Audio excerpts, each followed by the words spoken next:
یہ اصول کافی ہے، ملا یازر الفقی، اصول کافی، فروع کافی، ان تینوں جو شیعہ کی اپنی کتابیں ہیں اور ان کے ائمہ کے فرمودات ہیں کہ ماتم کرنا حرام ہے،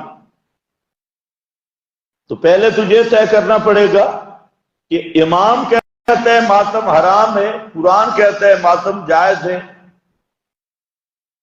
سارے پہلی مخالفت اماموں نے قرآن کی ہے، تو قرآن کا کم از کم وہ معنی تعالیٰ کے اصول کافی میں لکھا ہے کہ قرآن بغیر امام کے سمجھ نہیں آتا۔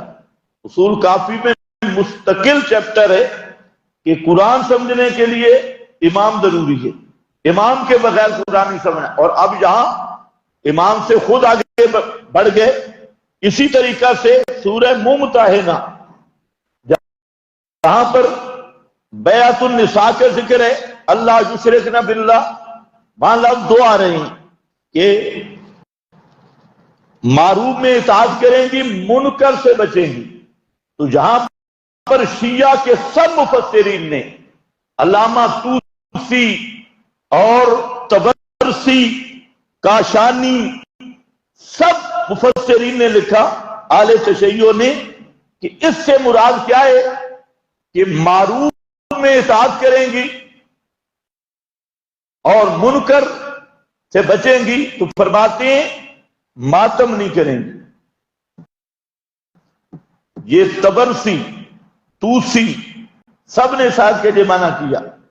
تو یہ جو آیت ہے لا یحب اللہ والی،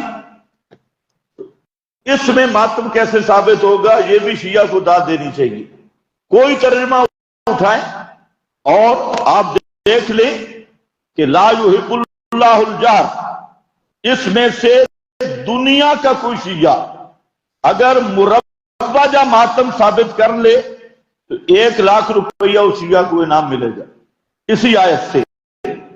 باقی شیعہ مفسرین نے جو اس آیت کا معنی کیا، اہل تشیع سب مفسرین نے، وہ فرماتے ہیں کہ لا یحب اللہ الجہر بالسوء،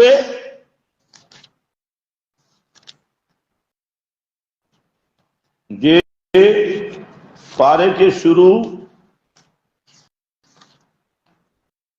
لا یحب اللہ الجہر بالسوء من القول الا من ظلم، تو کہتے ہیں جناب کہ اس سے مراد ہے کہ اگر کوئی کسی کا مہمان ہوا اور اس نے میزبانی صحیح نہیں کی تو اس کی شکایت کر سکتا ہے، شیعہ مفسرین کا معنی ہے سب کے سب۔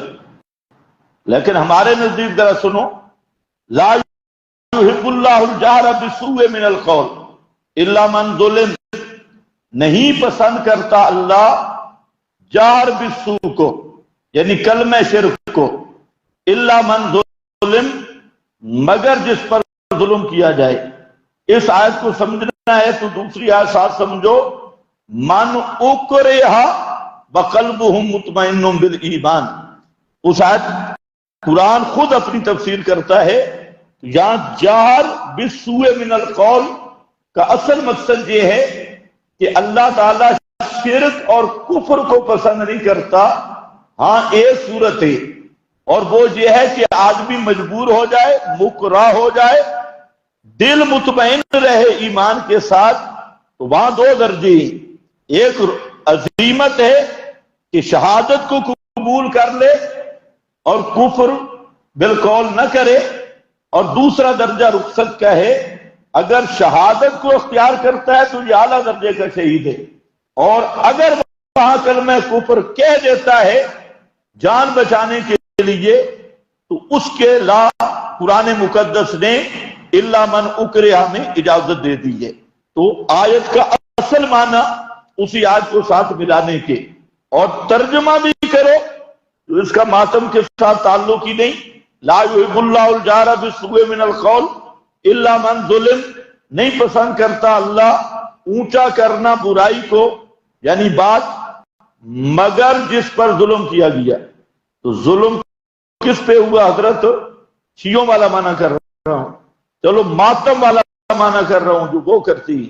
تو ماتم کون کرتا ہے؟ مظلوم۔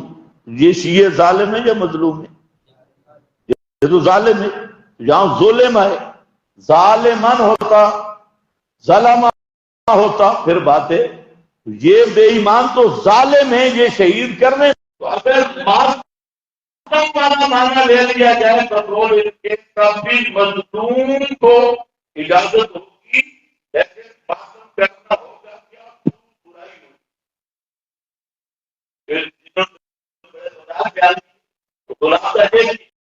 آیت کا تعلق بھی نہیں ماتم کے